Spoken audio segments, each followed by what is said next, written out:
మొత్తం మనకు 28 అధ్యాయాల పుస్తకంగా మనకు కనబడుతుంది. దీనిని 3 ప్రధాన భాగాలుగా విభజించుకుని మన ధ్యానాన్ని ప్రారంభించుకున్నాం. దాంట్లో మొదటి 7 అధ్యాయాలు అన్నది మొదటి సంగతి. దానికి ఇచ్చిన టైటిల్ యెరూషలేములో సంఘం తెలుసుకున్నాము. అది ధ్యానం ముగించడం జరిగింది. రెండో సంగతి 8 నుంచి 12 అధ్యాయాలు, దానికి ఒక టైటిల్ ఇచ్చాము యోదయ సమరయ దేశాల్లో సంఘము అని. అది కూడా మనం ముగించుకోవడం జరిగింది. మూడో ప్రధాన భాగము 13 అధ్యాయం నుంచి 28 అధ్యాయం వరకు మూడవ ప్రధాన భాగం మనం వివరించుకున్నాం. దానికి కూడా టైటిల్ ఇచ్చాము అన్యుల దేశాలలో సంఘం, లేదా భూదిగంతముల వరకు సంఘం, లేదా అపోస్తలుడైన పౌలు గారి ప్రయాణాన్ని టైటిల్ ఇచ్చుకుని మనం 13వ అధ్యాయాన్ని ధ్యానిస్తున్నాం. 13వ అధ్యాయం మొత్తం మనకి 52 వచనాలు మనకు కనబడుతున్నాయి.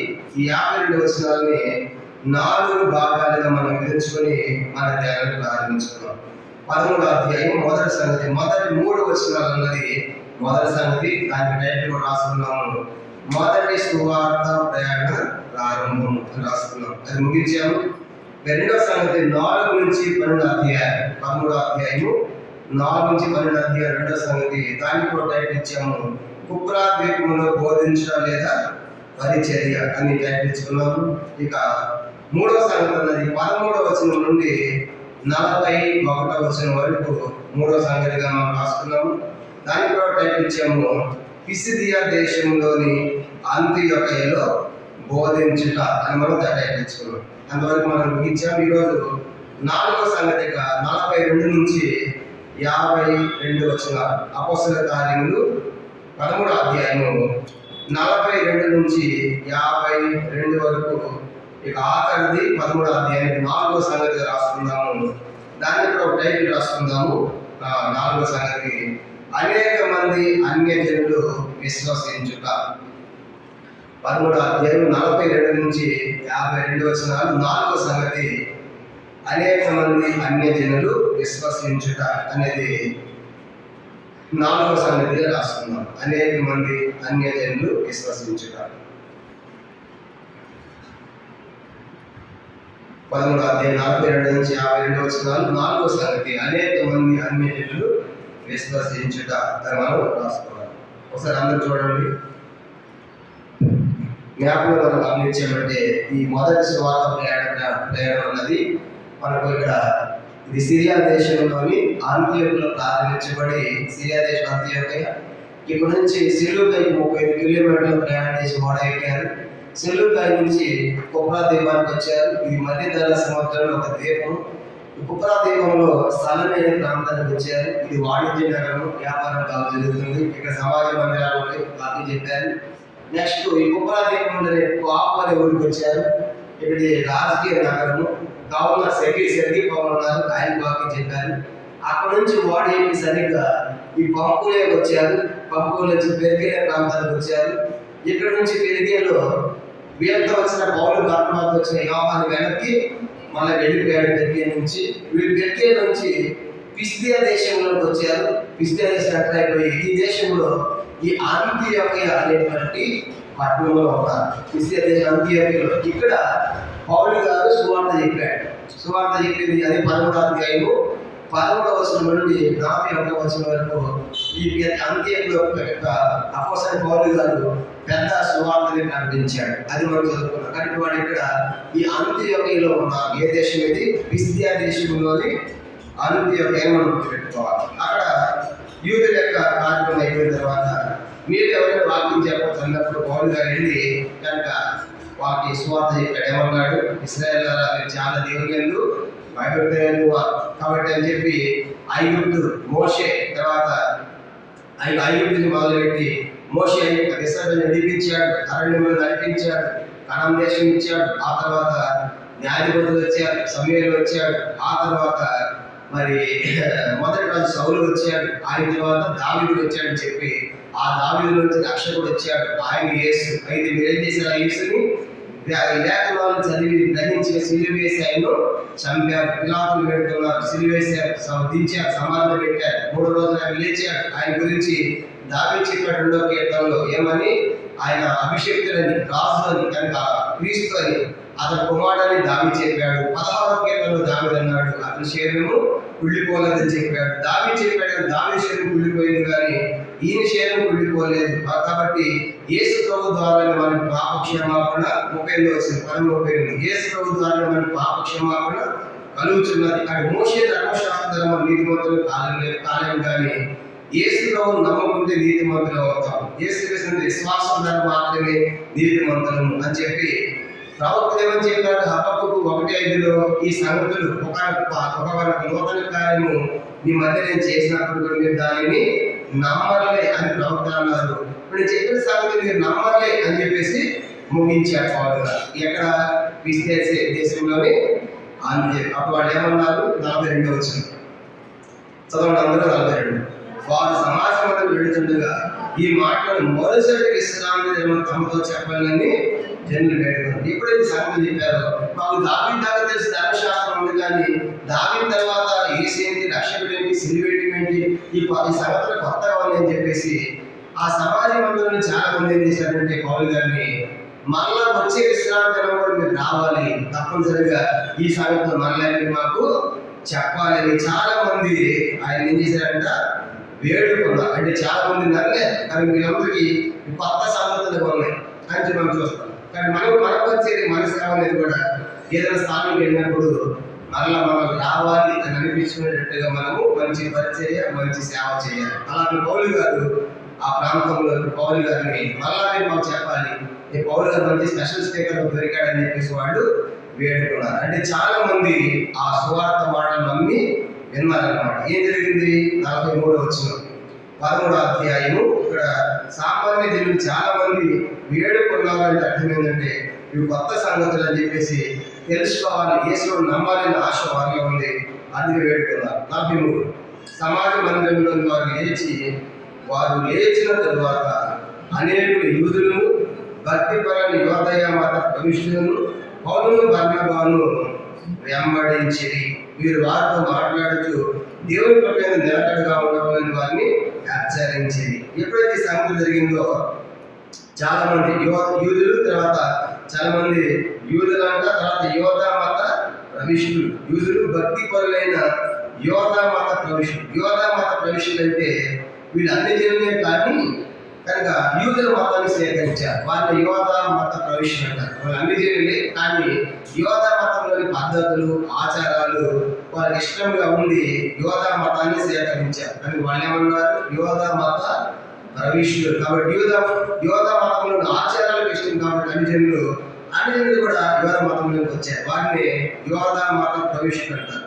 ఎందుకంటే యోధా మతంలో మానవుల పారంపర్యాచారాలు చాలా ఉంటాయి. అవన్నీ చాలా ఇష్టమైన జనులు కూడా. మనం కూడా చూడండి, లోకంలో ఉన్న కార్యక్రమాలు, లోకంలో అన్నిల సంగతులు తీసినప్పుడు అబ్బా మా అమ్మాయి కూడా పెళ్లి జరగాలి, మా అమ్మాయి కూడా అన్ని మంది వేయాలి, మా అమ్మాయి కూడా నగదు కొనాలి చూడండి. అట్లా అన్నిలు కూడా అట్లాంటి మత ఆచారాలు ఇష్టం అనమాట. ఇట్లాంటివి చాలా ఉంటాయి యోధా మతంలో. అందుకే వీళ్ళన్నిలే కానీ యోధా మతంలో వచ్చినట్టుగా మనం చూస్తాం. వాళ్ళు ఏం చేశారంటే వాళ్ళు నమ్ముతున్నారు అనమాట. కానీ వాళ్ళు నమ్మితే ఆ ఎవరైతే నమ్మారో వాళ్ళు ఏమని చెప్పారు? పౌలు బర్నబాను గమనిస్తూ ఉంటే వారితో మాట్లాడు దేవుని కృపయందు నిలకడగా ఉండండి, కానీ హెచ్చరించి మీరు దేవుడు స్థిరంగా ఉందని చెప్పేసి వారిని బలపరిచి హెచ్చరించి ధైర్యపరిచాడు. యోధా మతంలో ఆ మందిరంలో నమ్మిన వారిని. నెక్స్ట్ ఏం జరిగింది? 44వ వచనం చదవండి. 44 చూద్దాము. 43లో నిలకడగా ఉండాలంటే మీరు దేవుల్లో నిలిచి ఉండండి, తప్పిపోవద్దు అని చెప్పేసి దేవుని కృపలో ఉండండి, దేవుల్లో నిలకడగా ఉండండి, అలాగే నమ్మిక ఉంచి ప్రభువులో ఉండండి స్థిరంగా వాళ్ళు హెచ్చరించారు. 44వ వచనం మరుసటి విశ్రాంతి దినమున దాదాపు ఆ పట్టణమంతా దేవుని వాక్యం వినటకు కూడి వచ్చారు. కాబట్టి రెండో విశ్రాంతి చెప్పారు కదా. ఈ మాటలు చెప్పినప్పుడు మీరు ఎంతమంది వచ్చారంటే ఆ యొక్క మందిరానికి, సమాజ మందిరానికి? పట్టణం అంతా వచ్చారంట. మేము చెప్పాను పట్టణం అంతా వచ్చారంటే అర్థం ఏంటి? మొదటి రోజు పౌలు గారు చెప్పిన తర్వాత పట్టణం మీరు చెప్పుకున్నారు. ఈరోజు కొత్త సెషన్స్ పేపర్ ఇచ్చారు మన సమాజ మందిరానికి.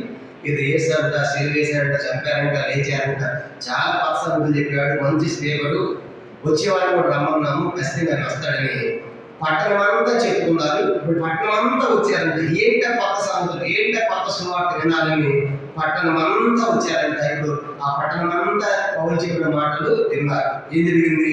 45 వచనం. యూదులు జన సమూహములను చూచి మత్సరముతో నిండుకొని దూషించుచు పౌలు చెప్పిన వాటికి అడ్డము చెప్పేది. అర్థమైందా? ఎప్పుడైతే పట్టణం అంతా వచ్చారో వీళ్ళంతా ఎక్కడ దేవుని నమ్ముకుంటారు అని యూదులు ఏం చేశారంటే పౌలు చెప్పిన వాటికి పౌలుని దూషిస్తున్నారు. పౌలు ఏం చేస్తారంట? అంటే దూషించడం అంటే తిట్టడం. మీకు పని పాట లేదా అన్నట్టుగా. మనం కూడా సువార్త పోతే చాలా మంది నమ్మకానికి సిద్ధంగా ఉన్నారు. ఒప్పుకు వస్తాడు, ఎవడో ఏం చేస్తాడు? మీ పని పాట లేదా ఇక్కడ వచ్చిందని మొహాన్ని తిట్టడము, తర్వాత అవసరం పట్టడము, బైబిల్ లాగేసి చేస్తున్నారు. పౌలు గారి టైంలో పౌలు గారిని దూషిస్తున్నారు, అంటే తిడుతున్నారు. ఎందుకు చెప్పండి? పౌలు గారు ఏం తప్పు చేశాడు? దూషిస్తున్నారు. ఎందుకు దూషిస్తున్నారు? ఏం చెప్తాను? సువార్త చెప్పినది. అంటే ఇప్పుడు దూషించేది, తిట్టేది ఇప్పుడు కొత్త ఏమి కాదు. ఎప్పటి నుంచి ఉంది?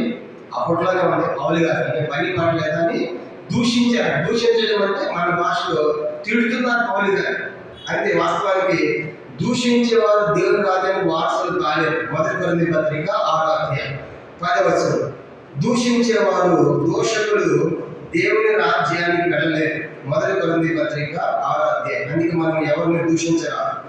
1 కొరింథీ పత్రిక 6వ అధ్యాయం 10వ వచనం. 1 కొరింథీ 6:10. దొంగలైనను, లోబులైనను, దోషకులైనను, దోచుకున్న వారైన దేవుని రాజ్యములకు వారసులు కాలేరు. అని దూషించేవారు దేవుని రాజ్యానికి వెళ్ళలేరు. కాబట్టి మనం ఏం చేయాలి? అందుకే అప్పుడు దూషించకూడదు. వాస్తవానికి మనం ఎట్లాంటి వాళ్ళంటే ఒకప్పుడు మనం కూడా అన్ని జైలు ఉన్నప్పుడు దూషించిన వారిని. 1 పేతురు పత్రిక 4వ అధ్యాయం. 1 పేతురు పత్రిక 4వ అధ్యాయము చూడండి, 3-4 వచనాలు. 1 పేతురు పత్రిక 1 పేతురు 4వ అధ్యాయం చదువుదాం. 3-4 వచనాలు చదువుదాము. 1 పేతురు పత్రిక 4వ అధ్యాయం 3-4 వచనాలు. మనము పోకిరి చేష్టలు, దురాశలు, మద్యపానము, అల్లరితో ఆటపాటు, త్రాగుబోతల విందులు, చేతని విగ్రహ పూజలు మొదలైన వాటిని నడుచుకొనుచు అన్ని దృష్టిని నెరవేర్చిన గతించిన కాలమే చాలును. మనం కూడా ఒక పెట్ట ఉన్నామంటే కనుక వీటిలో మనం కూడా నిమగ్నం. పోకిరి చేష్టలు కనుక మనం గమనించండి. పోకిరి చేష్టలు, దురాశలు కనుక వీటిని మనం కూడా ఒక అట్లాగే జీవించిన వారు. కాబట్టి యేసుని నమ్మిన తర్వాత అవన్నీ మనలో దేవుడు తొలగించాడు. కాబట్టి పోకిరి చేష్టలు కనుక దూషించడము, దురాశలు అన్నవి మనం కూడా చేసిన వారిని. కాబట్టి యేసుని నమ్మిన తర్వాత వాటిని మనం తొలగించాడు. కాబట్టి దోషకులు దేవుని రాజ్యానికి వారసులు కాలేరు. కానీ పౌలు గారు ఏం చేస్తున్నారంటే అక్కడ వాడి సువార్త ప్రకటించినందుకు దూషించారు. దూషించక ఏం చేస్తున్నారు? పౌలు చెప్పిన వాటికి అడ్డము చెప్పారంటే అర్థం ఏంటి? మీదే కాదు, మానవ కరెక్టే, మీరు మాకే చెప్తారని మనం కూడా స్వార్థ చెప్తా ఉంటే మీ దేవుడే గొప్ప, మాకు దేవుడు లేరు, దేవత లేరని ఎట్లా అడ్డం చెప్తారో వాళ్ళకి అడ్డం చెప్తారు. అంటే సువార్తకు అడ్డం చెబుతున్నారు. రెండోది ఆయన్ని దూషిస్తూ ఉన్నారు. ఈరోజు సరిగ్గా మన సువార్త పోతే ఇవే జరుగుతాయి. మనల్ని దూషిస్తున్నారు, మనల్ని తిడుతున్నారు, కానీ మీ పని పాటలు ఎక్కడ తిరుగుతున్నారు, మీకు డబ్బులు ఇస్తున్నారు, అందుకే మీరు పాటిస్తారని చెప్పేసి పాఠశాల చేస్తున్నారని ఎన్ని రకాలు దూషిస్తున్నాం. మనం చూస్తున్నాం కదా, ఎన్ని బూతులు తిడుతున్నారు. తర్వాత మనం చెప్పేవాళ్ళు అడ్డం చెబుతారు. అదే ఎట్లాగా ఇది ఎట్లాగా అని అడ్డం చెబుతూ ఉంటారు. అలాగే పౌలు గారికి కూడా సేమ్ అదే జరిగింది. అదేం జరిగింది? 46వ వచనం 13వ అధ్యాయం 46. అప్పుడు పౌలును బర్నబాయి ధైర్యముగా ఇట్లంది. మళ్ళీ భయపడాల. ఇట్లాంటి పరిస్థితి వచ్చినప్పుడు కూడా దూషిస్తున్నా, అడ్డం చెబుతున్నా, గొడవ పెడుతున్నా భయపడకుండా ధైర్యంగా ఉన్నారు. దేవుని వాక్యము మొదట మీకు చెప్పుట ఆవశ్యకమే. కానీ యూదులారా జాగ్రత్త, మొట్టమొదటి సువార్త మీకు చెప్పాలి. మొదటి సువార్త. ఎందుకంటే యూదుల నుంచి రక్షకుడు వచ్చాడు కదా, ఆయన వేసుకున్న వారు కూడా శిష్యులు పంపించినప్పుడు ఏమన్నాడు? మత్తయి 10వ అధ్యాయంలో మీరు అన్ని జనుల దారిలో వెళ్ళద్దు కానీ ఎవరికి పోవాలంట? మత్తయి సువార్త 10వ అధ్యాయం. యూదులకి చెప్పండి, మొత్తం ఇశ్రాయేలుకి చెప్పండి. కనుక సువార్త మొట్టమొదట మీరు యూదులకు, ఇశ్రాయేలుకి చెప్పాలి కానీ అన్ని జనులకు కాదు. మొట్టమొదటి ఇశ్రాయేలుకి చెప్పమన్నాడు. 10వ అధ్యాయం 5వ వచనం. మత్తయి సువార్త 10వ అధ్యాయం 5వ వచనం. యేసు 12 మందిని పంపించి వారిని చూచి వారికి ఆజ్ఞాపించినది ఏమనగా, మీరు అన్ని జనుల దారిలోనికి వెళ్ళబెట్టి సమరయుల ఏ పట్టణములైనా ప్రవేశింపడు కానీ ఆదాన్ని ఇశ్రాయేలు వంశంలో నశించిన గొర్రెలందరికీ వెల్లుడి పరలోక రాజ్యం సమీపించే వాళ్ళు చెప్తున్నాడు. కానీ మొట్టమొదట ఎవరు చెప్పాలి సువార్త? యూదులు చెప్పాలి. ఎవరు చెప్పాలి? మొట్టమొదట ఇశ్రాయేలు యూదులు చెప్పాలి. ఇప్పుడేంటి ఎందుకు వాళ్ళు చెప్పాలి మొట్టమొదటి సువార్త అంటే యూదుల నుంచి రక్షకుడు వచ్చాడు. అప్పుడు దాకా వాళ్ళు మోసుకొచ్చారు. ప్రపంచానికి యేసుని తీసుకొచ్చింది ఎవరు? యోధా జాతి. అందుకే యోహాను 4 అధ్యాయంలో యూదులలో నుండి రక్షణ కలుగుతున్నదని చూస్తారు. కాబట్టి అందుకే యూదులు యేసుని మోసుకొచ్చారు కదా. అందుకే మొట్టమొదటి యూదులకి దాని దేవుడు మీరు యూదులు చెప్పాలన్నాడు. అందుకే అన్నట్టు పౌలు వాళ్ళు మొదటి మీకు చెప్పాలి సువార్త, కానీ మీరేం చేస్తారు మాకు వద్దు అంటున్నారు. మొదటి మీకు చెప్పాలి. అందుకే రోమపత్రిక 1 అధ్యాయం 16 వచ్చింది. రోమ 1:16 మొదట యూదునికి, ఆ తర్వాత మిగతా వాళ్ళకి. రోమపత్రిక 1 అధ్యాయం 16 వచ్చింది. రోమ 1:16 సువార్తను గురించి నేను సిగ్గుపడి వాడను కాను, ఏలైనగా నమ్ము ప్రతి వారికి మొదట యూదునికి మొదట చెప్పాలంటే యూదుని చెప్పాలి. అంటే అర్థం ఏంటంటే పాపం అప్పుడు ఆ కేసులు మోసుకొచ్చారు కాబట్టి మొదటి అవకాశం ఎవరికి ఇవ్వాలి చెప్పండి? యూదులకు ఇవ్వాలి. అంటే మనం కూడా చూడండి కష్టపడాలి. మీరు అక్కడే మొట్టమొదటి ఆలు ఇవ్వాలి అక్కడ చూడండి. అట్లా యూదులకు ప్రపంచానికి రక్షణ తెచ్చారు కాబట్టి మొదటి అవకాశం మీకు ఇవ్వాలి. అదే ధైర్యంగా మొదటి మీకు చెప్పాలి. పౌలు మాట్లాడినట్టు మీరు వద్దంటున్నారు, మీ ఇష్టము, మేము అయితే అన్నింటికి వెళ్ళిపోతాం. 13వ అధ్యాయము అపోస్తలుల కార్యం 13వ అధ్యాయం 46 వచనం 13:46 చూద్దాము. అప్పుడు పౌలును బర్నబాయు ధైర్యంగా ఉంటుంది, దేవుని వాక్యం మొదట మీకు చెప్పుకుంటా ఆ మొదటి మీకు చెప్పాలి. అయితే ఏం చేశారు? 40 అయినను మీరు దానిని త్రోసివేసి మిమ్మల్ని మీరే నిత్యజీవుడు అపాత్రలుగా ఎంచుకొస్తున్నారు. మీరే మాకు నిత్యజీవుడు మీరు ఎంచుకుంటున్నారు, తోసివేస్తున్నారు. కాబట్టి మేమేం చేస్తాం? ఇదిగో మేము ఆత్మీయ జన్మతున్నాము. అర్థమైందా? కాబట్టి మీరు వద్దని ఇప్పుడు మేము ఎక్కడిపోతాము? అన్ని జగతికి వెళ్తాం. కాబట్టి అని యూదులు చెప్తే మొదటి మీకు చెప్పాలి, కానీ మీరేం చేస్తారంటే మిమ్మల్ని మీరే నిత్య అపాత్రలుగా ఎంచుకుంటున్నారు, మా పొద్దున్న తోసివేస్తున్నారు. కాబట్టి అయితే మేము అన్ని దగ్గర పెడతాము అంటున్నారు. కానీ ఇక్కడ మనకి 2 రకాల ప్రజలు మనకు కనబడుతున్నారు. ఒకటి తిరస్కరించే ప్రజలు, రెండవది స్వీకరించే ప్రజలు. సువార్త చెప్తే చాలా మంది నమ్మారు, నమ్మిన వాళ్ళు స్థిరంగా నిలకడగా ఉన్నారు. ఒకటి స్వీకరించే ప్రజలు కనబడ్డారు, రెండవదిగా తిరస్కరించే ప్రజలు మనకు కనపడతారు. మనం కూడా స్వార్థ పోతే ఎవరన్నా చెప్పండి, స్వీకరించే వాళ్ళు ఉంటారు, తిరస్కరించే వాళ్ళు కూడా ఉంటారు. కాబట్టి మనం స్వార్థ పోయినప్పుడు అందరూ స్వీకరిస్తారని ఎప్పుడు వెళ్ళకూడదు. అర్థమైందా? తిరస్కరించే వాళ్ళు కూడా ఉంటారు, అందరూ తిరస్కరిస్తారు అనుకోకూడదు, వాళ్ళు స్వీకరించే వాళ్ళు కూడా ఉంటారు. కానీ ఈ రోజు నా రోజు అయినా సువార్త ప్రకటించినప్పుడు నమ్మి స్వీకరించే వాళ్ళు ఉన్నారు. ఈరోజు అవి కూడా ఉంటాయి. అక్కడ సువార్త మీటింగ్ అయిపోయిన తర్వాత చాలా మంది తీర్మానం చేస్తారు, చాలా మంది చేయట్లేదు, చాలా మంది లక్ష్యం పొందారు, తీర్మానం చేసుకున్నారు. అయిపోతుంది వాళ్ళందరూ వచ్చి ప్రార్థన చేయించుకున్నారు. కనుక సువార్త ప్రకటిస్తే స్వీకరించడానికి చాలా మంది సిద్ధంగా ఉన్నారు. అందుకే కోత విస్తారమైన పనివారు కొద్దిగా ఉన్నారు. కాబట్టి మనం 2 రకాల ప్రజలు ఉంటారు. సేవ చేసినప్పుడు స్వీకరించే వాళ్ళు ఉంటారు, తుణీకరించే వాళ్ళు, తిరస్కరించే వాళ్ళు ఉంటారు. మామూలుగా ఇప్పుడు స్వీకరించే వాళ్ళు కనబడ్డారు, వాళ్ళు హెచ్చరించారు, స్థిరంగా ఉండండి, తిరగడం వాళ్ళు హెచ్చరించారు. రెండోది తిరస్కరించే వాళ్ళు దూషిస్తున్నారు, అడ్డ చెబుతున్నారు, మా వద్దంటున్నారు అని చెప్పి చేసేటువంటి వాళ్ళని వెళ్ళగొడుతుంది. వాళ్ళు అంటారు, పౌలు గారు అంటాడు, అయితే మీకు చెప్పాలని మాకు వద్దంటారు కాబట్టి మేము ఏం చేస్తున్నాము? అన్య జనుల ఎదురు మేము వెళ్తున్నాము అని అన్నారు. 47వ వచనం 11వ అధ్యాయం 47 చదువుతాము. ఏలైనగా నీవు భూమి కనుకముల వరకు రక్షణార్థం ఉన్నట్లు నిన్ను అన్య జనులకు వెలుగుగా ఉంచి ఉన్నానని ప్రభువు మాకు ఆజ్ఞాపించాను. కాబట్టి యేసుకు వచ్చిన ప్రవచన, యేసు ప్రభువారు అన్య జనులకు కూడా వెలుగుగా ఉంటాడు. కానీ అన్య జనులకు కూడా ఆయన వెలుగుగా ఉంటాడు. కాబట్టి మీరు వద్దవుతున్నారు కాబట్టి భూమి కనుకముల వరకు రక్షణార్థం ఉన్నట్లుగా అన్య జనులకు కూడా ఆయన వెలుగే. కాబట్టి మేమేం చేస్తామంటే అనుజనులు చెప్తాం, అనుజనులకు మేము వెళ్తున్నాం. ఎందుకంటే అన్ని జనులకు కూడా యేసు ప్రభువారు వెలుగుగా ఉంటాడని ప్రవచనాలు ఉన్నాయి. యెషయా గ్రంథం 49వ అధ్యాయం, యెషయా గ్రంథం 49వ అధ్యాయము అది అన్య జనులకు వెలుగని చూస్తాము. 49వ అధ్యాయము 6వ వచనం. యెషయా గ్రంథం 49వ అధ్యాయము 49:6 చదువుతాం. యెషయా గ్రంథం 49. ఇది యేసు ప్రభువారు వచ్చిన ప్రవచనం, ఆయన అన్ని జనులకు వెలుగుగా ఉంటాడు. యెషయా 49:6 చూడండి, మీరు యాకోబు గోత్రపు వారిని ఉద్ధరించినట్లు ఇశ్రాయేలు తప్పింపబడిన వారిని అర్పించినట్లును నా సేవకునికి ఎంతో సంతోషం భూమి గణంతం వరకు నీవు నేను కలుగు చేయు రక్షణను సాధనగా చదవండి. అన్య జనులకు పెరిగి ఉన్నట్లు నిన్ను నియమించి అన్య జనులకు వెలుగు యేసు వారు అన్ని జనులకు వెలుగుగా ఉంటాడు.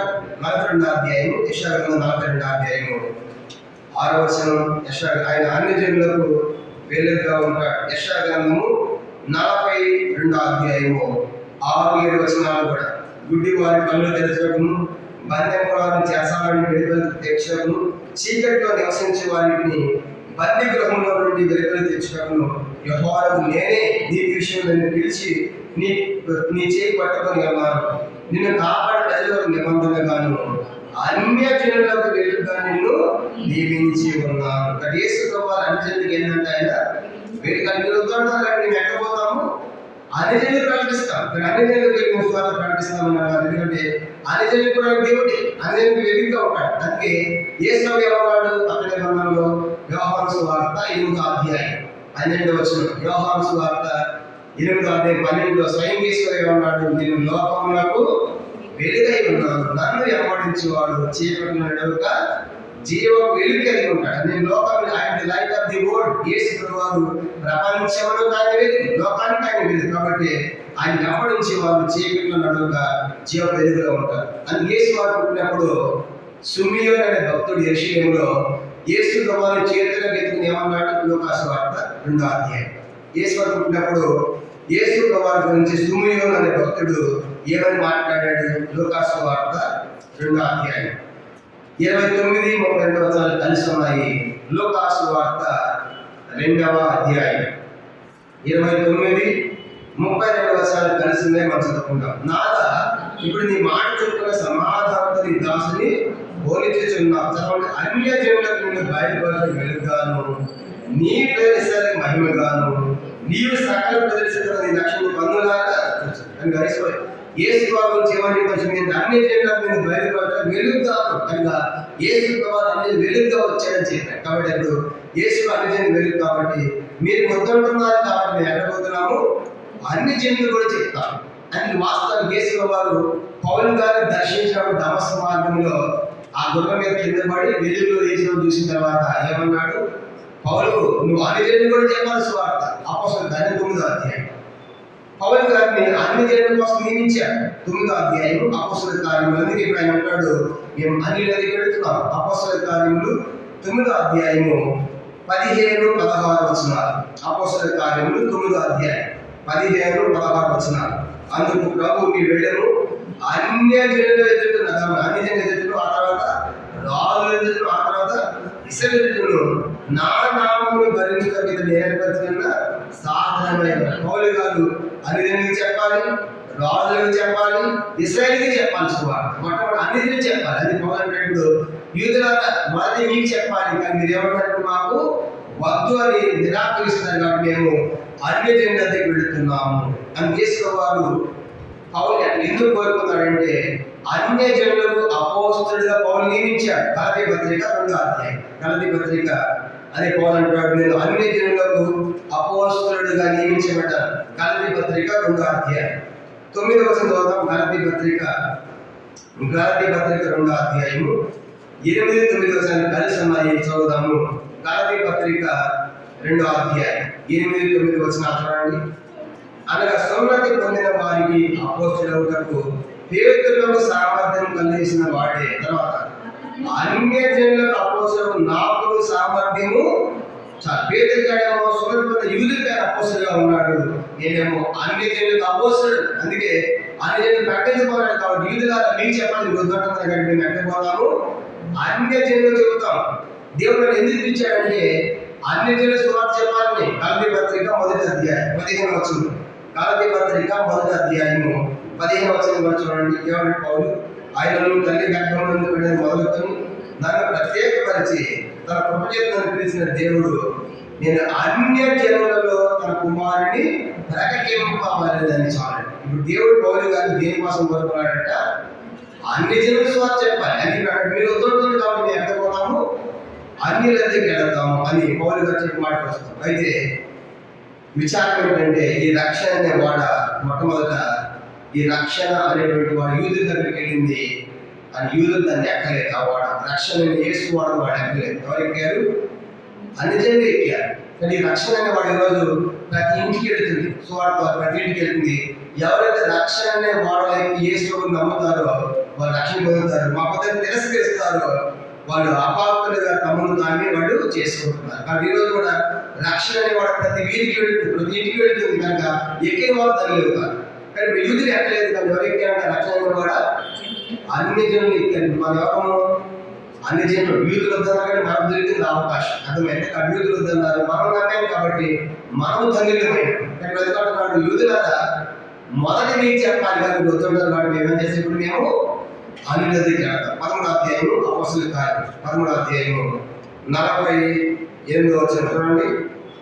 48 అన్ని జనులు ఆ మాట విని సంతోషించి దేవుని వాక్యమును మహిమపరచారు. ఈ మాటలు ఏంటంటే నిజంగా అన్ని దేవుడు ప్రేమిస్తున్నాడా? మాకు తెలియదుగా యేసు మాకు దేవుడు అని అంత్యంలాంటి మాట్లాడినప్పుడు సంతోషించి దేవుని యొక్క వాక్యాన్ని మహిమపరచే అన్ని యేసు వారిని స్వీకరించారు. ఏమైంది? వాళ్ళకి నిత్యం వచ్చింది. 45వ వచనం మరియు నిత్య జీవనకు నిర్ణయింపబడిన వారందరూ విశ్వసించారు. అలాగా నమ్మినటువంటి అన్ని జనులందరూ కూడా వాళ్ళు నిత్య జీవానికి పాత్రులయ్యారు. నమ్మని వారిని నిత్య జీవానికి అపాత్రులయ్యారు. నమ్మని వారు నమ్మిన వారిని నిత్య జీవానికి పాత్రులైనట్టుగా మనం చూస్తాం. 48వ వచనం 49 చూడండి. 49 ప్రభు వాక్యము ఆ ప్రదేశం అంతటా వ్యాపించను. చాలండి. ప్రభు వాక్యం వ్యాపించిన అర్థం ఏంటి? దేవుని వాక్యం వ్యాపించిందని అర్థం ఏంటంటే సంఘము వ్యాపించింది. చెప్పలేదంట సంఘం తనకు అన్ని ఇచ్చారు. సువార్త చెప్పినప్పుడు వద్దన్నా కొంతమంది తిరస్కరించారు, కొంతమంది స్వీకరించారు. రక్షణ వాడ యూదుల దగ్గర వెళ్ళింది, యూదులు మాకు వద్దన్నారు, అన్ని ఎక్కారు. కాబట్టి ఏం జరిగిందంటే అటు వాక్యం వ్యాపించిందంటే సంఘము వ్యాపించింది. అనగా ఇదంతా ఏ దేశంలో? పిసిదియా దేశంలోని అంత్యోక్యలో జరుగుతుందన్నమాట. కానీ అక్కడ దొరికి సంగతి అంతా కూడా అక్కడ సమాజ మందిరం దగ్గర ఏం జరిగింది? 50వ వచనం దాని యూదులు భక్తి మర్యాదలు గల స్త్రీలను ఆ పట్టణ ప్రముఖులను రేపి పౌలులకు బర్నబాకును హింస కలుగజేసి వారిని తమ ప్రాంతముల నుండి వెళ్ళగొట్టింది. ఎప్పుడైతే అన్ని నమ్ముతున్నారో, సంఘం వ్యాపిస్తుందో, వాక్యం విస్తరిస్తుందో, తట్టుకున్న యూదులు మా యోధ మొత్తం డీలా అయిపోయింది, తగ్గిపోయింది, క్రైస్తవులు ఎక్కువైపోతున్నారని చెప్పేసి అసూయతో ఏం చేశారంట? కనుక పగతో కోపంతో ఏం చేశారంట? కొంతమంది స్త్రీలను పెట్టారు. స్త్రీలను ఎందుకు చెప్పండి? స్త్రీలు ఎందుకంటే పౌలు బర్నబాల ప్రవర్తన చెడ్డని చెప్పడానికి, వాళ్ళ మీద నింద వేయటానికి, పౌలు బర్నబాల మీద. కనుక స్త్రీలు ఈ స్త్రీల ఏదైనా నింద వేసి వాళ్ళ స్త్రీలను చెడగొట్టాలని, వాళ్ళ ప్రవర్తన మీద మచ్చ తీసుకుని రావాలని స్త్రీలను రేపారు. రేపి అలా ఏం చేశారంటే వాళ్ళకి హింస కలిగేశారంటే, ఎవరికి? పౌలులను బర్నబాకు హింస పెట్టారు. హింస పెడితే వారు ప్రాంతంలో వెళ్ళగొట్టింది. అతను ఇవి చెప్పడానికి వీల్లేదు, ఇక్కడ ఉండడానికి వీల్లేదు, ఇక్కడ సంఘం వ్యాపిస్తుంది అనేది నమ్ముతారు. కాబట్టి మీరు వెళ్ళిపోవాలని చెప్పేసి వాళ్ళ మీద వాళ్ళు ఏం చేశారంటే చాలా ఇబ్బంది పెట్టారు, హింస పెట్టారు. పౌలు బర్నబాకు ఏం జరిగింది? 51వ వచనం 13:51 వీరు తమ పాదధూళిని వారి తట్టు దులిపివేసి ఈకోనియాకు వచ్చి. కనుక వద్దన్నారు కాబట్టి వాళ్ళతో గొడవ పెట్టుకుంటే పౌలు బర్నబాకు చాలా మంది నమ్ముతున్నారు, మా వాళ్ళు ఉన్నారు, నమ్మిన వాడిని ఎక్కడే ఉంటాం, ఇక్కడే సేవ చేస్తామని వాళ్ళతో వాదన పెట్టుకుంటాం. ఏం చేశారు? నెక్స్ట్ ఎక్కడ పోయారంటే వాడు ఎక్కడ పోయారంట చూడండి. ఇప్పుడు ఇదంతా ఈ అంత్యోక్యలో జరిగింది. ఇప్పుడు అంత్యోక్యలో వాళ్ళు వద్దని దూషించి వెళ్ళగొట్టి తిరస్కరించారు. నమ్మిన వారు ఉన్నారు, సంఘం వ్యాపించింది. ఇప్పుడు వద్దని వెళ్ళగొట్టి హింసలు చేసి వీళ్ళు అంత్యోక్యని ఎక్కువ చేయాలంట ఈకోనియా. ఇది ప్రస్తుతం టర్కీ దేశం. ఇదంటే ప్రస్తుతం ఇప్పుడు టర్కీ దేశం, ఇదంతా టర్కీ దేశం అనమాట. కానీ ఇప్పుడు వాళ్ళు అంత్యోక్య నుంచి ఈకోనియా అనేటువంటి మరొక పట్టణానికి వాడు సువార్తకి వెళ్ళారు. మనం కూడా వద్దంటే ఏం చేయాలి చెప్పండి? వద్దంటే నువ్వు ఎక్కడ తిరుగుతాం ముడికేయకూడదు. వద్దంటే వాళ్ళు వినరు, మన టైం కూడా వేస్ట్. వినేవాళ్ళు చాలా మంది ఉన్నారు. అంటే వద్దంటే ఎక్కడ పోవాలి? మనం వినేవాళ్ళకి వెళ్ళాలి, వేరే ప్రాంతానికి వెళ్ళాలి. కానీ మేము ఎక్కడ చెప్తామని చెప్పేసి వాళ్ళతో వాదన పెట్టుకుంటా ఉంటే నీ టైం వేస్ట్, ఎవరు వినట్లేదు. కాబట్టి వినేవాళ్ళు చాలా మంది ఉన్నారు, కానీ వద్దున్నారు. కాబట్టి వాళ్ళు ఏం చేస్తారు? హింసలు చేశారు. కాబట్టి మేము వేరే ప్రాంతం చేద్దామని అంత్యోక్య నుంచి నెక్స్ట్ ఈకోనియాకి వెళ్ళారు. వెంట ఏం చేశారు వాళ్ళు? 13వ అధ్యాయము 13వ అధ్యాయము 51. వీరు తమ పాదధూళిని దులిపివేసి, వీరు తమ పాదధూళిని వారితో దులిపేసి, ఎంత దొడ్డిగా పోలా అట్లా మా పాదధూళి దులిపోతున్నాం అన్నారు. ఎందుకు పాదధూళి దులపాలంటే ఈ పాదధూళి ఒకరోజు సాక్షి చెప్పిందంటే మత్తయి సువార్త 10వ అధ్యాయం. అక్కడ సువార్త వద్దన్నప్పుడు మన చేతిలో మనం పడుకోవాలి, మనకు పాదధూళి దులిపిపోమన్నాడు. మీరు వద్దంటే పాదం పెట్టుకోవద్దు, కానీ మీ పాదములు అక్కడ తిరిగాయి కదా, సువార్త ప్రకటించిన పాదములు ఎంతో పర్వతం మీద సుందరం, వాటి మీ పాదధూళి దులిపెట్టుకున్నారు. మత్తయి సువార్త 10వ అధ్యాయం, మత్తయి 10వ అధ్యాయము 14-15 వచనాలు. మత్తయి సువార్త 10వ అధ్యాయము 14-15 చూడండి. 14-15. ఎవరైనా మిమ్మల్ని చేర్చుకోవడం మీ మాట అనుకునేట్లా మీరు ఆ ఇంటి నగను ఆ పట్టణం విడిచిపోయినప్పుడు మీ పాదధూళి దులిపేటి కలిగి వద్దంటే కనుక వెళ్ళిపోండి, కనుక వెళ్ళిపోండి, పాదధూళి దులిపేది. ఎందుకు? మార్కు సువార్త 6వ అధ్యాయం. ఎందుకు మన పాదధూళి అంటే మార్కు సువార్త 6వ అధ్యాయం, మార్కు సువార్త 6వ అధ్యాయము 11వ వచనం. మార్కు సువార్త 6వ అధ్యాయము 11వ వచనం చూడండి. 6:11. ఏ స్థలమందైనను జనులు మిమ్మల్ని చేర్చుకొనక మీ మాటలు వినకుంటే మీరు అక్కడ నుండి బయలుదేరినప్పుడు వారి మీద సాక్ష్యంగా ఉండుటకు మీ పాదముల కింద దులిపేయండి. ఎందుకు దులిపేయాలంట? సాక్ష్యం ఉంటాను కాబట్టి. వాళ్ళందరూ కదా అక్కడ పాదములు దులిపెట్టుకోండి, అది సాక్ష్యం ఇచ్చింది. అయ్యా పలానా రోజు పలానా ప్రాంతానికి వెళ్ళాం, వీళ్ళందరూ కాబట్టి ఆ పాదములు సాక్ష్యం ఇస్తాం. అందుకే ఇప్పుడు ఏం చేశారంటే అంత్యోక పట్టణంలో పాదములు దులిపి అడ్డమైన వాళ్ళు నెక్స్ట్ ఈక్వానికి 11వ అధ్యాయం, అపోస్తలుల కార్యం 13వ అధ్యాయం 52వ వచనం. అపోస్తలుల కార్యం 13:52 చూడండి. అయితే శిష్యులు ఆనందభరితులై పరిశుద్ధాత్మతో నిండిన వారైన. ఎవరు శిష్యులు అంటే ఇప్పుడు పిసిదియాలోని అంత్యోకులు నమ్మినటువంటి ఆ శిష్యులు సంతోషించారంట. కనుక వాళ్ళు యేసుని నమ్ముకున్నారుగా, ఇప్పుడు వాళ్ళు ఏం చేశారు? సంతోషించి ఆనందిస్తారు, పరిశుద్ధాత్మతో నింపబడినటువంటి వారుగా మనకు కనబడుతున్నారు. కనుక అది నమ్మిన వారు సంతోషించారు, పరిశుద్ధాత్మ శక్తిని వాళ్ళు పొందారు. ఇది అంత్యోక్యలో జరిగింది.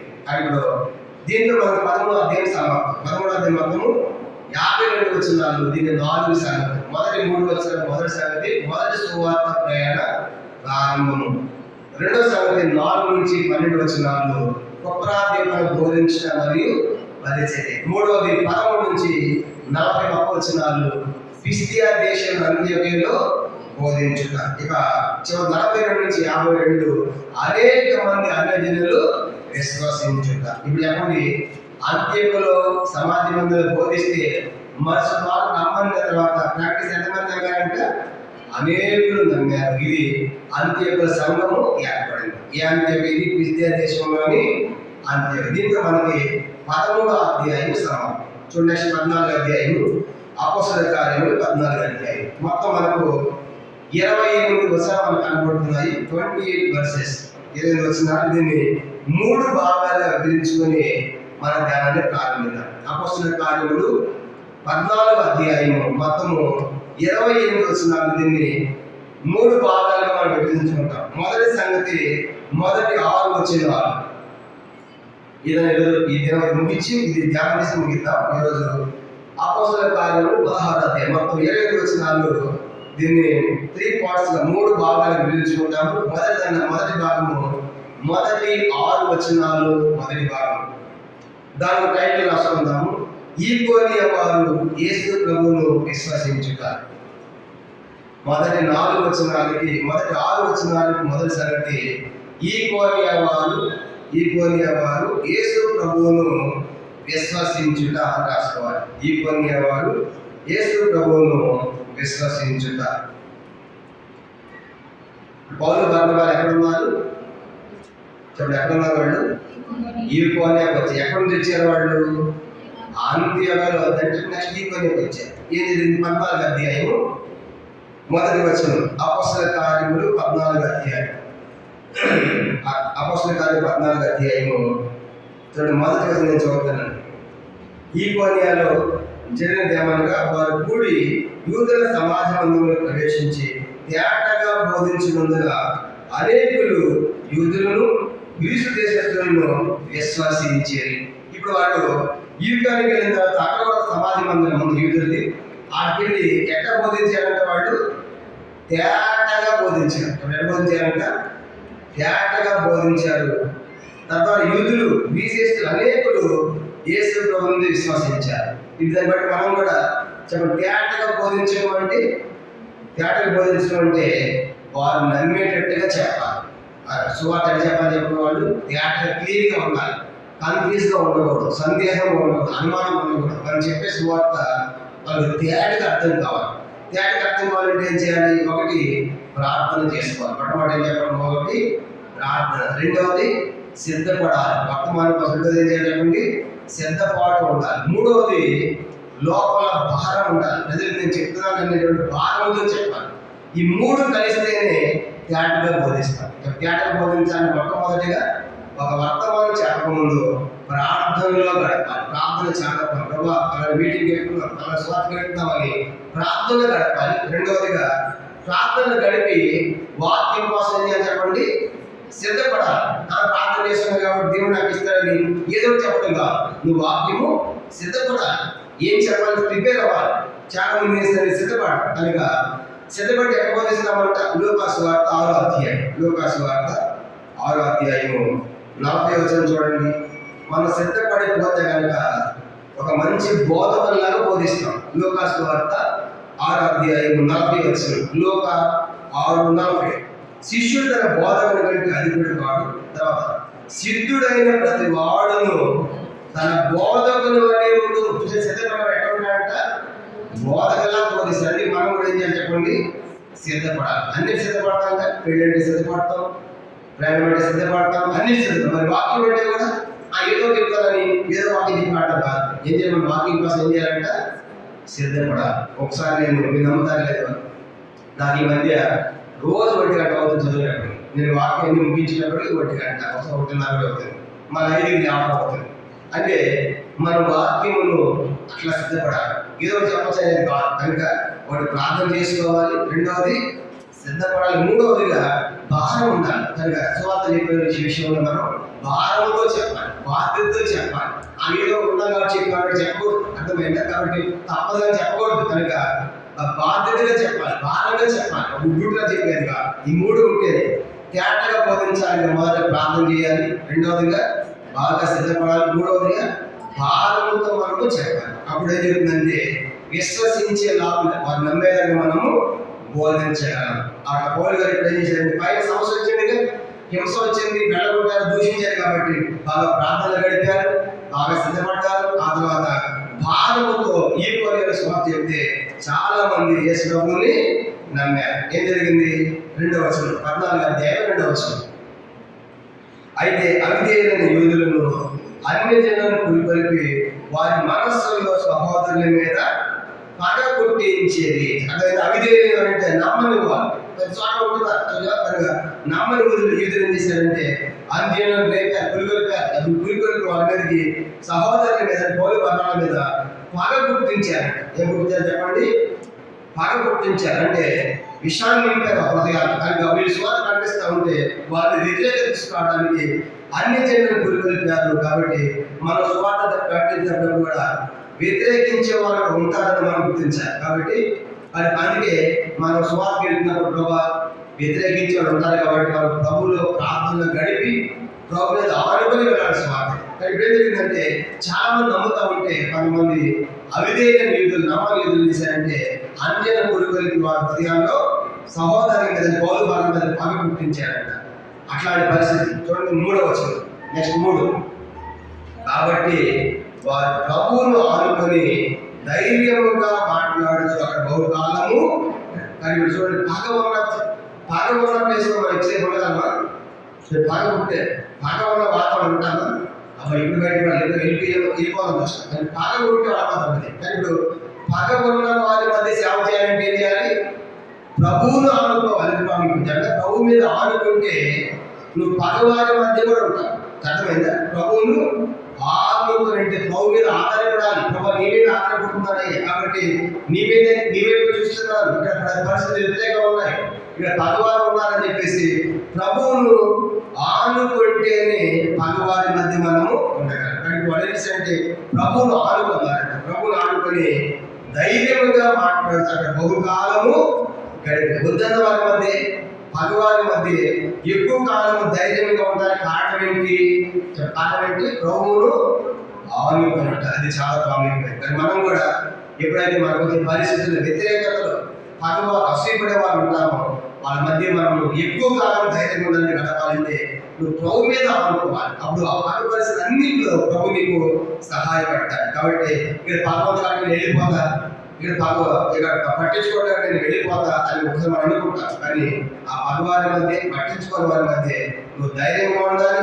బహుకాలం గడపాలంటే నువ్వు ప్రభు మీద ఆనుకున్నప్పుడు వారి మధ్య ఉండగలవు. అర్థమైందా?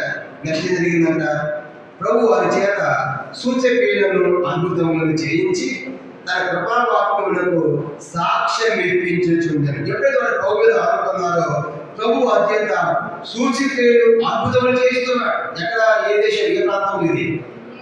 ఈకోనియా. కాబట్టి ఈకోనియాలో నమ్మారు, వ్యతిరేకించిన వారు ఉన్నారు, పగపుట్టించిన వారు ఉన్నారు. వాళ్ళ మధ్య ప్రభు మీద ఆనుకుని వాళ్ళు జీవిస్తూ ఉంటే ధైర్యంగా చాలా కాలం భోగాలు గడిపారంట. ప్రభు వాళ్ళ చేత, పౌలు బర్నబాల చేత సూచక్రియలు అద్భుతములు చేస్తున్నారు. అంటే బహుశా రోగులు బాగవుతున్నారు, ధైర్య పెట్టాలి బాగోదు, ఇలాంటి అద్భుతాలు జరుగుతూ ఉంటే చాలా మంది నమ్ముతారా లేదా? చాలా మంది నమ్ముతారు. నేను చాలా మంది వస్తారు అద్భుతాలు జరిగితే. కానీ ఇప్పుడు అద్భుతాలు జరుగుతున్నాయి. అక్కడ సూచక్రియలు పౌలు బర్నబాలు చేస్తారు. కాబట్టి ఈ పనే పట్టణంలో చాలా మంది ప్రభువును నమ్ముతున్నారు. అలా కొత్త వాక్యములకు సాక్ష్యం ఇప్పించుచుండెను. అలా వాక్యానికి వాళ్ళ వాక్యం సాక్ష్యం ఉంటే చాలా మంది నమ్ముతున్నారు. ఏం జరిగింది? 4వ వచనం, 14వ అధ్యాయం 4వ చదవండి.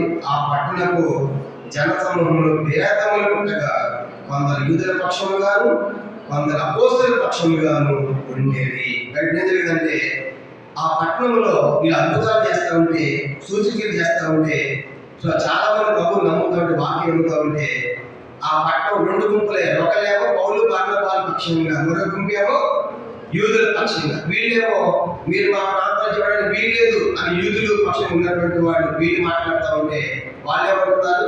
మీకేమైందా? వాడు స్వార్థపడి మా గుడ్డోడు లేచాడు, మా మరి దయ్యం పోయింది, మేము బాగయ్యా, మాకు మేము చెప్తే కాబట్టి వాళ్ళు ఉండాల్సిందే అని మరో గుంపు అనమాట. అంటే పౌలు గారి పక్షంగా ఒక గుంపు అయిపోయారు పట్టణంలో, 2వ గుంపు ఏమో యూదుల పక్షంగా 2 గుంపులాగా అయిపోయారంట. ఏం జరిగింది? అక్కడ 2 గుంపులు అయిపోయినప్పుడు చూడండి నెక్స్ట్ ఏం జరిగిందంట, 5వ వచనం, మరియు అన్యజనులు యూదులను తమ అధికారులతో కలిసి వారి మీద పడి వారి అవమానపరిచి రాళ్ళు రువి చంపవలనని ఉండేది. ఇక్కడికి ఎదురు యూదులు చేశారంటే యూదులు కొంతమంది అన్యులు కలుపుకున్నారు. అక్కడ అధికారులతో కలిసి వీళ్ళు ఎట్లయినా సరే రాళ్లతో చంపాలి, అవమానపరచాలని అపోస్తలను అంటే పౌలు బర్నబాలు ఏం చేయాలంటే వాళ్ళు అవమానపరిచి రాళ్లతో పట్టాలని చెప్పేసి వాళ్ళు డిసైడ్ అయ్యి ప్రయత్నాలు చేస్తూ ఉన్నారు. కాబట్టి పెట్టుకోవాలి. గమనించాలంటే వ్యతిరేకత ఉంది. కాబట్టి వ్యతిరేకత ఉన్నప్పుడు ప్రభు మీద ఆనుకుని వాళ్ళు పరిచయం చేస్తున్నారు. కాబట్టి ఎదిరించే వాళ్ళు ఉన్నారు, అక్కడ బెదిరించే వాళ్ళు ఉన్నారు, అవమానపరిచే వాళ్ళు ఉన్నారు, చంపాలని ప్రయత్నం చేస్తున్నారు. సో అలా కనిపిస్తుంది. అని పౌలు గారు ఫిలిప్పీ పత్రిక రాసి ఏమంటారంటే మీరు సువార్త చెప్పేటప్పుడు మీకు ఎదిరించే వాళ్ళు ఉంటారు, బెదిరించే వాళ్ళు ఉంటారు, కానీ మీరు భయపడక చెప్పండి. ఫిలిప్పీ పత్రిక 1వ అధ్యాయం పౌలు ఏమని చెప్పాడు చూడండి. వాళ్ళకి ఫిలిప్పీ సంఘానికి ఎదిరించే వాళ్ళు బెదిరించే వాళ్ళు ఉంటారు, కానీ మీరు వారికి భయపడకూడదు. ఫిలిప్పీ రాసిన పత్రిక 1వ అధ్యాయం 27-28 వచనాలు. ఫిలిప్పీ రాసిన పత్రిక 1వ అధ్యాయం 27-28 చదువుతున్నాను. నేను వచ్చి మిమ్మల్ని చూసినాను, రాకపోయినాను, మీరు ఏ విషయంలోనూ ఎదిరించు వారికి బెదరక అందరూ ఒక్క భావముతో సువార్త విశ్వాస పక్షములను పోరాడుతూ ఏక మనసు ద్వారా నిలిచి ఉన్నారని నేను మిమ్మల్ని గురించి విన్నానుగా మీరు క్రీస్తు సువార్త తగినట్లుగా ప్రవర్తించండి. అటు మీరు బెదరకుండా వారి నాశనములకు మీ రక్షణ కలుగుటకు సూచన విధంగా ఎదిరించే వాళ్ళు ఉన్నారు, బెదిరించే వాళ్ళు ఉన్నారు, కానీ మీరు నిలిచి ఉండండి. అది పౌలు గారు రాశారు. ఇప్పుడు పౌలు గారికి ఎందుకంటే ఆయన జరిగింది. కానీ ఇప్పుడు ఆ ఈకోనియాలో బెదిరిస్తున్నారు, రాళ్లతో పాటు చంపాలనే ప్రయత్నాలు వాళ్ళు చేస్తున్నట్టుగా మనం చూస్తా ఉన్నాం. కాబట్టి ఇప్పుడు పౌలు గారికి అర్థమైపోయింది, వీళ్ళ పరిస్థితి చాలా తీవ్రం అయిపోయింది. ఇప్పుడు వాళ్ళు యూదులు ప్లస్ అధికారులు ప్లస్ అన్ని అందరూ కలిసి ఏకమైపోయి రాళ్లతో చంపి వాళ్ళు పట్టుకుని చంపాలనే ప్రయత్నాలు వాళ్ళు చేస్తూ ఉన్నారు. ఏం జరిగింది? 6వ వచనం, 14వ అధ్యాయం 6వ వచనం. వారి సంగతి తెలుసుకుని లుకయోనియాలోని పట్టణంలో లుస్త్రకును దెర్బేకును చుట్టుపక్కల ప్రదేశములకు పారిపోయి అక్కడ సువార్త ప్రకటించుచుండేది. అనవసరంగా వద్దన్న కాడ వాళ్ళతో వాదం పెట్టుకుని దెబ్బలు తిని ఆవులు ఎందుకు పొందాలి? వద్దనుకున్నారు కాబట్టి మనము అక్కడికి పారిపోయారు. చూడండి, పట్టాలు పారిపోయారు. చూడండి, వాళ్ళు మీకు వద్దంటే అక్కడ వారిని వద్దంది ఎక్కడ ఈకోని లేదంట ఈకోని అంత్యోగులు కూడా వద్దన్నారు. అక్కడ చూడండి ఏం చేశారు? ఈకోనికి వచ్చారు. అంత్యోగులు నమ్మిన వారు ఉన్నారు, సంఘం ఏర్పడింది. వద్దన్న కొంతమంది అక్కడ ఈకోనికి వచ్చింది. ఈకోని నమ్మే కొంతమంది సంఘం ఉంది, వద్దన్న వాళ్ళు ఈకోని వద్దంటే ఏం చేశారంటే లుస్త్రా దెర్బే ఈ ప్రదేశాన్ని ఏమంటారంటే లుకయోనియా అని పిలుస్తారు. ఈ పట్టణాలు ఏంటంటే ఈ పట్టణాలు మొదటి పేరు చెప్పండి. ఈ ప్రాంతాలు ఏమని పిలిచారంటే లుకయోనియా అనే పేరు అన్నమాట. ఏ పట్టణాలకి లుకయోనియా లుస్త్రా దెర్బే ఈ పట్టణాలు ఏమని పిలిచారంటే లుకయోనియాలోని పట్టణాలని వాడి పేరు. ఇక్కడ వాళ్ళు ఏం చేశారంటే అక్కడ వద్దన్నారు కాబట్టి వారు తిరిగి లుకయోనియా పట్టణములకు ఎక్కడంట లుస్త్రాకును దెర్బేకు ఆ చుట్టుపక్కల ప్రదేశాలకు పారిపోయి అక్కడ వాళ్ళు సువార్త ప్రకటిస్తున్నారు. వాటి వ్యతిరేకత ఉన్నప్పటికీ కూడా సంఘటిస్తాం జరుగుతుంది. చాలా మంది నమ్ముతూ ఉన్నారు. వాటి ఈకోనేటువంటి లుస్త్రాకు వచ్చారు. అక్కడ ఎక్కువ మంది అనుజనులు ఉన్నారు. ఆత్మీయులు వాళ్ళు ఎక్కడి నుంచి ఎక్కడ ప్రయాణం చేశారు. ఇప్పుడు 14వ అధ్యాయంలో మనం గమనించాలంటే చూడండి, వాళ్ళు సిరియా దేశంలోని అంత్యోకులు బయలుదేరారు. సెలవుకి వచ్చారు, వాడ ఎక్కారు, కుప్పడ దీపానికి వచ్చారు, సాలమీకి వచ్చారు, ఇక్కడ సువార్త చెప్పారు. నెక్స్ట్ పాపుకి వచ్చారు, ఇక్కడ సువార్త చెప్పారు. పంపులకి వచ్చారు, పెరిగేకి వచ్చారు, పిస్తే దేశం వచ్చారు, అంత్యోకి వచ్చారు. ఆ తర్వాత ఈకోనికి వచ్చారు. ఈకోని అతని వాడు లుస్త్రా దెర్బే ప్రాంతాలకు ఈకోనియా నుండి ఈ లుస్త్రా దెర్బే ప్రాంతాలకి వచ్చారన్నమాట. దీంతో మనకు 14వ అధ్యాయంలోని 6 సంగతులు ముగించబడ్డాయి. 6 వచనాలు. 14వ అధ్యాయం మొత్తం 3 సంగతులు కదా. మొదటి 6 వచనాలు మొదటి సంగతిగా రాసుకున్నాం. ఏమని రాసుకున్నాము? ఈకోనియా వారు యేసు ప్రభువును విశ్వసించుట. అలా పౌలు గారు ఇది మొదటి సువార్త ప్రయాణం వాళ్ళు మరి ఈకోనియా నుంచి లుస్త్రాకు దెర్బేకు పారిపోయి అక్కడ సువార్త ప్రకటిస్తూ ఉన్నారు. ఏం జరిగిందో మనం వచ్చే వారం మనం చూద్దాం. మోకరించండి, ప్రార్థన చేసుకుంటాం. మరి ప్రియులుగా ప్రేమించిన మా ప్రియుల